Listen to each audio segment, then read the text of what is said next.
L'éco-construction ou construction durable est la création ou la réhabilitation d'un bâtiment lui permettant de respecter au mieux l'environnement à chaque étape de sa réalisation et plus tard de son utilisation. Comment? En optimisant les flux liés à l'énergie, à l'eau, aux déchets, aux émissions de gaz à effet de serre et aux autres polluants. L'éco-construction s'appuie sur un ensemble de disciplines que nous développons dans ce MOOC. La conception bioclimatique, la maîtrise et l'efficacité énergétique, le coût global, l'analyse de cycle de vie. Nous commencerons par l'analyse de cycle de vie, car cette discipline décrit précisément les tenants et aboutissants d'un projet de bâtiment durable.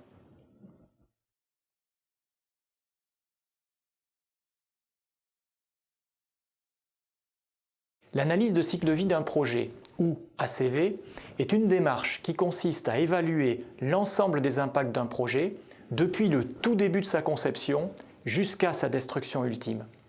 L'objectif est de mesurer les impacts environnementaux entre la situation initiale et celle du projet une fois réalisé.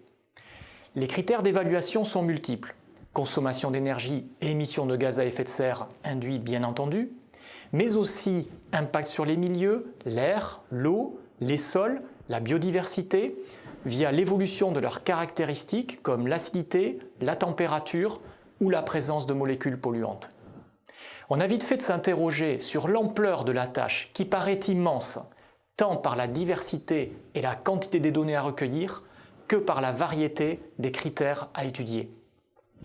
Heureusement, après avoir analysé la constitution de nombreuses données détaillées disponibles sur de nombreux matériaux et types d'énergie, et s'être attelé à la tâche sur plusieurs programmes, on peut commencer à cerner des grandes tendances permettant de simplifier l'approche.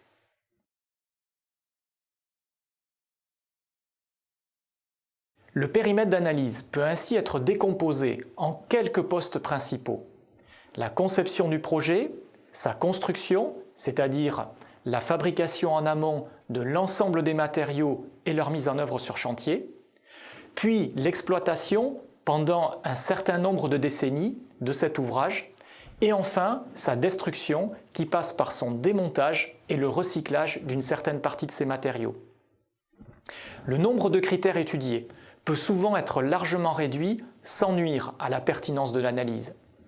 En se concentrant sur les émissions de gaz à effet de serre, les consommations d'eau et la production de déchets, et en cherchant à les minimiser, on entraîne en général à la baisse l'ensemble des autres impacts.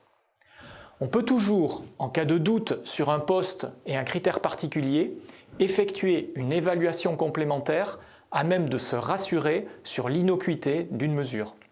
Il s'agit de garantir que les efforts portés ne créeront pas de vases communicants sur des critères négligés en première approximation.